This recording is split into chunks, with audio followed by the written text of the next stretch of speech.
من الشیطان الرجیم بسم اللہ الرحمن الرحیم الحمدللہ ثم الحمدللہ۔ آج الحمدللہ سورۃ النساء شروع ہو رہی ہے۔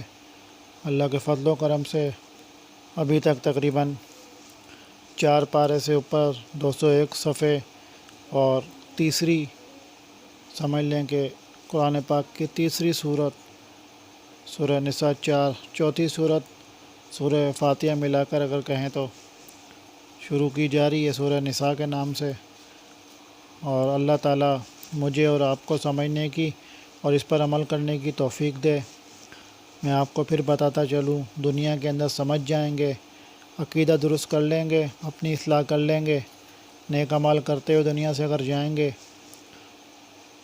مولویوں کی بنی بنائی باتیں، مکر والی باتیں اور غیر شرعی باتیں، بدعت والی باتیں کے پیچھے اگر بھاگتے رہیں گے تو قیامت کے دن صرف کاش کے لفظ کے علاوہ کچھ آپ کے منہ سے نہیں نکلے گا۔ کاش کہ ہم دنیا میں اچھے عمل کر لیتے۔ تو آپ کے سامنے شروع کرتے ہیں۔ سورہ نساء مدنی ہے اور اس میں 176 آیات اور 24 رکوع ہیں۔ اعوذ باللہ من الشیطان الرجیم بسم اللہ الرحمن الرحیم۔ یا ایھا الناس اتقوا ربکم الذی خلقکم من نفس واحدۃ وخلق منها زوجها وبث منہما رجالا کثیرا ونساء واتقوا اللہ الذی تساءلون بہ والارحام ان اللہ کان علیکم رقیبا۔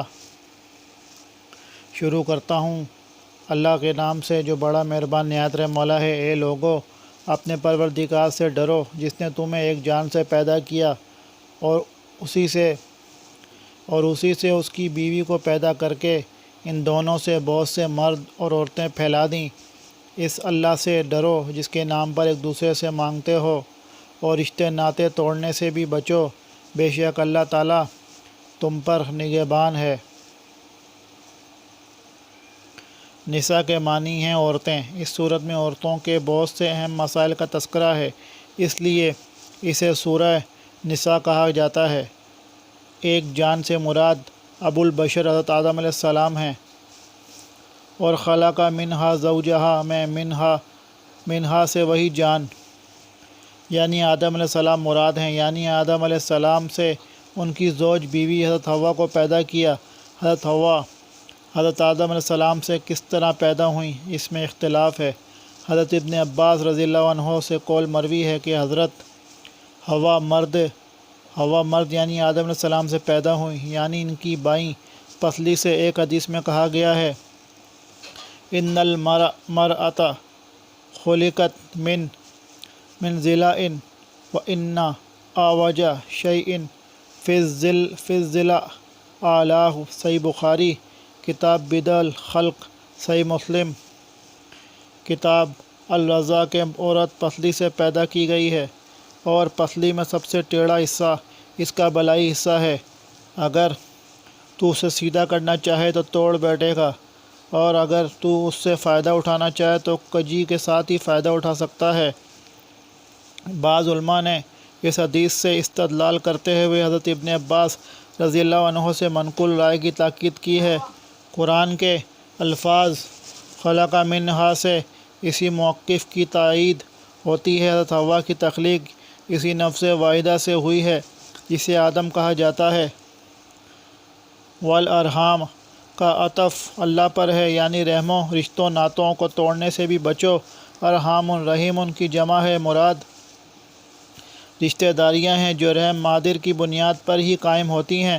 اس سے محرم اور غیر محرم دونوں رشتے مراد ہیں۔ رشتوں ناتوں کا توڑنا سخت کبیرہ گناہ ہے جسے قطع رحمی کہتے ہیں۔ احادیث میں قرابت داریوں کو ہر صورت میں قائم رکھنے اور ان کے حقوق ادا کرنے کی بڑی تاکید اور فضیلت بیان کی گئی ہے جسے صلہ رحمی کہا جاتا ہے۔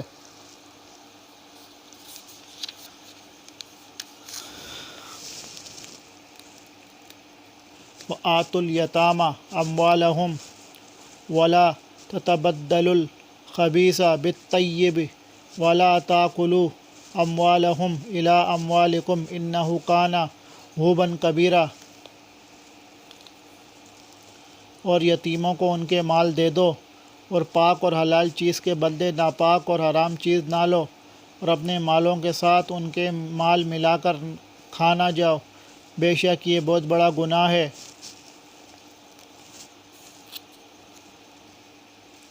یتیم جب بالغ اور باشعور ہو جائیں تو ان کا مال ان کے سپرد کر دو۔ خبیث سے گھٹیا چیزیں اور طیب سے عمدہ چیزیں مراد ہیں، یعنی ایسا نہ کرو کہ ان کے مال سے اچھی چیزیں لے لو اور محض گنتی پوری کرنے کے لیے گھٹیا چیزیں ان کے بدلے میں رکھ دو۔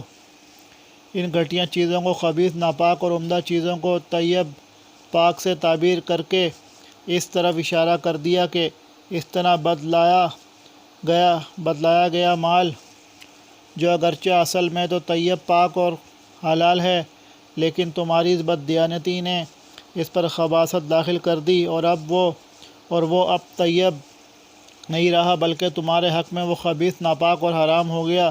اسی طرح بد دیانتی سے ان کا مال اپنے مال میں ملا کر کھانا بھی ممنوع ہے، ورنہ اگر مقصد خیر خواہی ہو تو ان کے مال کو اپنے مال میں ملانا جائز ہے۔ وَإِنْ خِفْتُمْ أَلَّا تُقْسِطُوا فِي الْيَتَامَى فَانكِحُوا مَا طَابَ لَكُم مِّنَ النِّسَاءِ مَثْنَىٰ وَثُلَاثَ وَرُبَاعَ فَإِنْ خِفْتُمْ أَلَّا تَعْدِلُوا فَوَاحِدَةً أَوْ مَا مَلَكَتْ أَيْمَانُكُمْ ذَٰلِكَ أَدْنَىٰ أَلَّا تَعُولُوا۔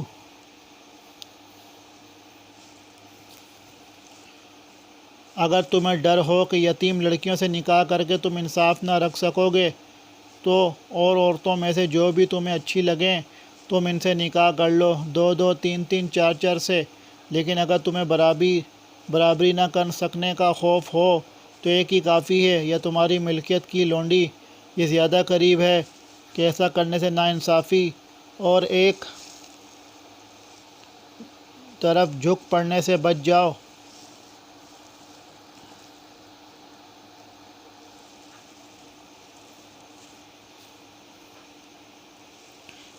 اس کی تفسیر حضرت عائشہ رضی اللہ عنہا سے اس طرح مروی ہے کہ صاحب حیثیت اور صاحب جمال یتیم لڑکی کسی ولی کے زیر پرورش ہوتی تو وہ اس کے مال اور حسن و جمال کی وجہ سے اس سے شادی تو کر لیتا، لیکن اس کو دوسری عورتوں کی طرح پورا حق مہر نہ دیتا۔ اللہ تعالیٰ نے اس ظلم سے روکا کہ اگر تم گھر کی یتیم بچیوں کے ساتھ انصاف نہیں کر سکتے تو تم ان سے نکاح ہی مت کرو، تمہارے لیے دوسری عورتوں سے نکاح کرنے کا راستہ کھلا ہے۔ صحیح بخاری کتاب التفسیر۔ بلکہ ایک کے بجائے 2 سے 3 سے حتیٰ کہ 4 عورتوں تک سے تم نکاح کر سکتے ہو، بشرط یہ کہ ان کے درمیان انصاف کے تقاضے پورے کر سکو، ورنہ ایک سے ہی نکاح کرو یا اس کے بجائے لونڈی پر گزارا کرو۔ اس آیت سے معلوم ہوا کہ ایک مسلمان مرد اگر وہ ضرورت مند ہے تو 4 عورتیں بیک وقت اپنے نکاح میں رکھ سکتا ہے، لیکن اس سے زیادہ نہیں، جیسا کہ صحیح احادیث میں اس کی مزید صراحت اور تحدید کر دی گئی ہے۔ نبی کریم صلی اللہ علیہ وآلہ وسلم نے جو 4 سے زائد شادیاں کیں وہ آپ صلی اللہ علیہ وسلم کے خصائص میں سے ہے، جس پر کسی امتی کے لیے عمل کرنا جائز نہیں۔ ابن کثیر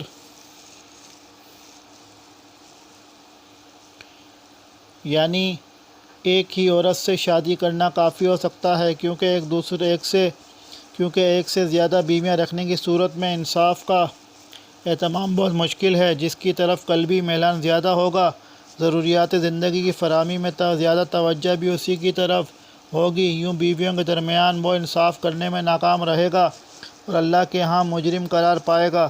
قرآن نے اس حقیقت کو دوسرے مقام پر نہایت بلیغانہ انداز میں اس طرح بیان فرمایا: وَلَن تَسْتَطِيعُوا أَن تَعْدِلُوا بَيْنَ النِّسَاءِ وَلَوْ حَرَصْتُمْ فَلَا تَمِيلُوا كُلَّ الْمَيْلِ فَتَذَرُوهَا كَالْمُعَلَّقَةِ۔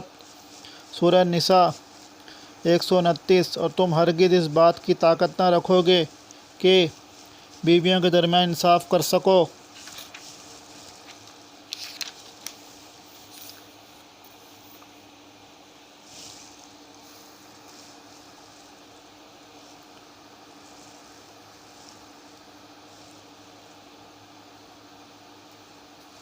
اگرچہ تم اس کا اہتمام کرو، اس لیے اتنا تو کرو کہ ایک ہی طرف نہ جھک جاؤ۔ کہ دوسری بیویوں کو بیچ ادھڑ و لٹکا رکھو۔ اس سے معلوم ہوا کہ ایک سے زیادہ شادی کرنا اور بیویوں کے ساتھ انصاف نہ کرنا نامناسب اور نہایت خطرناک ہے۔ وَآتُوا النِّسَاءَ صَدُقَاتِهِنَّ نِحْلَةً فَإِن طِبْنَ لَكُمْ عَنْ شَيْءٍ مِّنْهُ نَفْسًا فَكُلُوهُ ہَنِیئًا مَرِیئًا۔ اور عورتوں کو ان کے مہر راضی خوشی دے دو، ہاں اگر وہ خود اپنی خوشی سے کچھ مہر چھوڑ دیں تو اسے شوق سے خوش ہو کر کھاؤ پیو۔ وَلَا تُؤْتُوا السُّفَهَاءَ أَمْوَالَكُمُ الَّتِي جَعَلَ اللَّهُ لَكُمْ قِيَامًا وَارْزُقُوهُمْ فِيهَا وَاكْسُوهُمْ وَقُولُوا لَهُمْ قَوْلًا مَّعْرُوفًا۔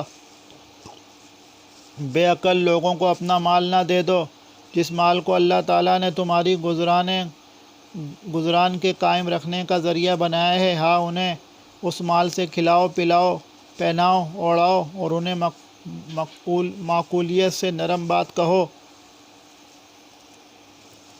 وَابْتَلُوا الْيَتَامَىٰ حَتَّىٰ إِذَا بَلَغُوا النِّكَاحَ فَإِنْ آنَسْتُم مِّنْهُمْ رُشْدًا فَادْفَعُوا إِلَيْهِمْ أَمْوَالَهُمْ وَلَا تَأْكُلُوهَا إِسْرَافًا وَبِدَارًا أَن يَكْبَرُوا وَمَنْ كَانَ غَنِيًّا فَلْيَسْتَعْفِفْ وَمَنْ كَانَ فَقِيرًا فَلْيَأْكُلْ بِالْمَعْرُوفِ فَإِذَا دَفَعْتُمْ إِلَيْهِمْ أَمْوَالَهُمْ فَأَشْهِدُوا عَلَيْهِمْ وَكَفَىٰ بِاللَّهِ حَسِيبًا۔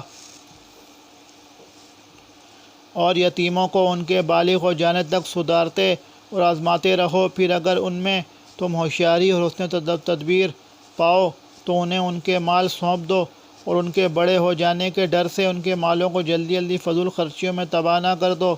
مالداروں کو چاہیے کہ ان کے مال سے بچتے رہیں، ہاں مسکین محتاج ہو تو دستور کے مطابق واجبی طور سے کھا لے، پھر جب انہیں ان کے مال سونپو تو گواہ بنا لو، دراصل حساب لینے والا اللہ تعالیٰ ہی کافی ہے۔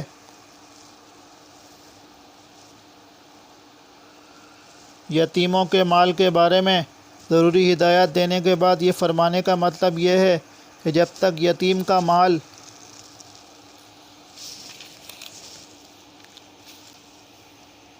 تمہارے پاس رہا تم نے اس کی کس طرح حفاظت کی، اور جب مال ان کے سپرد کیا تو اس میں کوئی کمی بیشی یا کسی قسم کی تبدیلی کی یا نہیں۔ عام لوگوں کو تو تمہاری امانت داری یا خیانت کا شاید پتہ نہ چلے، لیکن اللہ سے تو کوئی چیز مخفی نہیں، وہ یقیناً جب تم اس کی بارگاہ میں جاؤ گے تو تم سے حساب لے گا۔ اسی لیے حدیث میں آتا ہے کہ یہ بہت بڑی ذمہ داری کا کام ہے۔ نبی صلی اللہ علیہ وآلہ وسلم نے ابو ذر رضی اللہ عنہ سے فرمایا، ابو ذر میں تمہیں ضعیف دیکھتا ہوں اور تمہارے لیے وہی چیز پسند کرتا ہوں جو اپنے لیے پسند کرتا ہوں، تم دو آدمیوں پر بھی امیر نہ بننا، نہ کسی یتیم کے مال کا والی اور سرپرست۔ صحیح مسلم کتاب الامارات۔ للرجال نصیب مما ترک الوالدان والاقربون وللنساء نصیب مما ترک الوالدان والاقربون مما قل منہ او کثر نصیبا مفروضا۔ ماں باپ اور خویش و اقارب کے ترکے میں مردوں کا حصہ بھی ہے اور عورتوں کا بھی، اور مال ماں باپ اور خویش و اقارب چھوڑ مریں، خواہ وہ مال کم ہو یا زیادہ، اس میں حصہ مقرر کیا ہوا ہے۔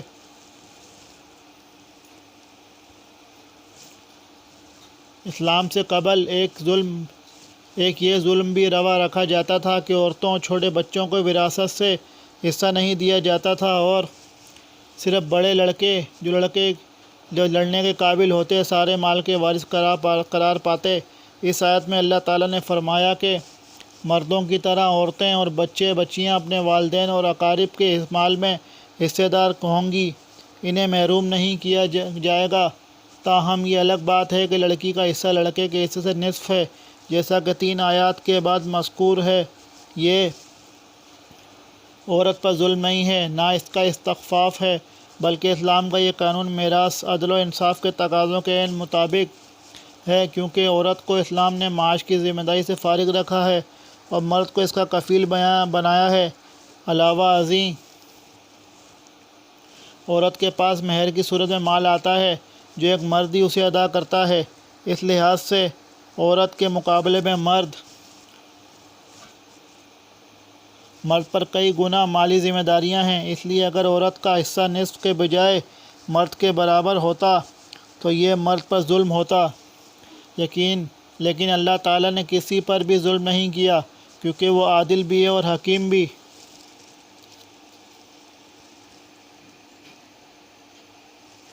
وَإِذَا خَزَرَ الْقِسْمَةَ أُولُو الْقُرْبَى وَالْيَتَامَى وَالْمَسَاكِينُ فَارْزُقُوهُم مِّنْهُ وَقُولُوا لَهُمْ قَوْلًا مَّعْرُوفًا۔ اور جب تقسیم کے وقت قرابت دار اور یتیم اور مسکین آ جائیں تو تم اس میں سے تھوڑا بہت انہیں بھی دے دو اور ان سے نرمی سے بولو۔ اسے بعض علماء نے آیت میراث سے منسوخ قرار دیا ہے، لیکن صحیح تر بات یہ ہے کہ منسوخ نہیں بلکہ ایک بہت ہی اہم اخلاقی ہدایت ہے کہ امداد کے مستحق رشتہ داروں میں سے جو لوگ وراثت میں حصے دار ہوں انہیں بھی تقسیم کے وقت کچھ دے دو۔ نیز ان سے بات بھی پیار و محبت کے انداز میں کرو، دولت کو آتے ہوئے دیکھ کر قارون و فرعون نہ بنو۔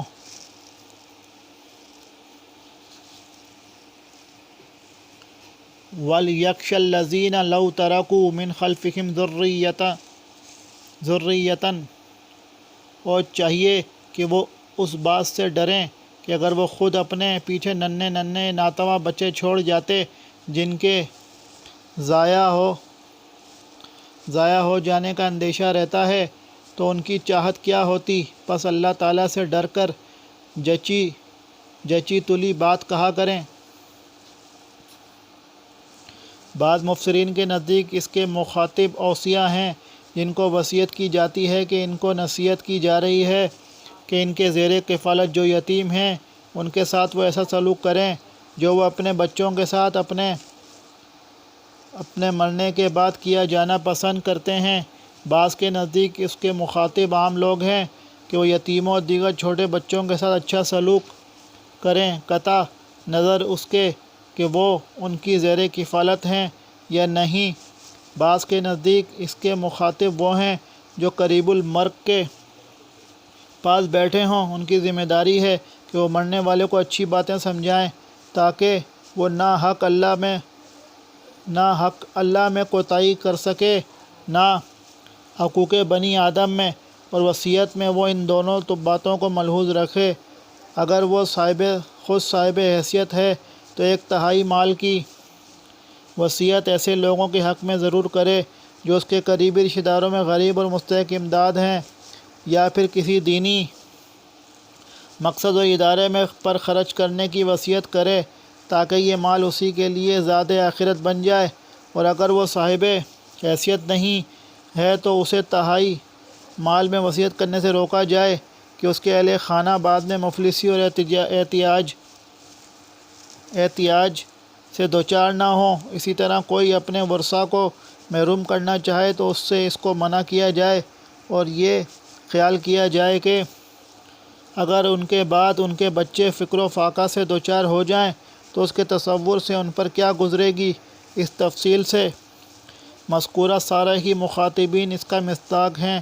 تفسیر قرطبی و فتح القدیر۔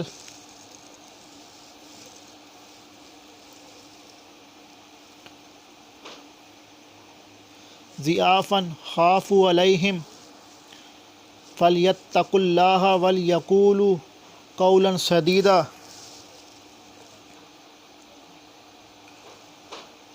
ان الذین یاکلون اموال الیتامی ظلما انما یاکلون فی بطونہم نارا وسیصلون سعیرا۔ جو لوگ ناحق ظلم سے یتیموں کا مال کھا جاتے ہیں وہ اپنے پیٹ میں آگ ہی بھر رہے ہیں اور عنقریب وہ دوزخ میں جائیں گے۔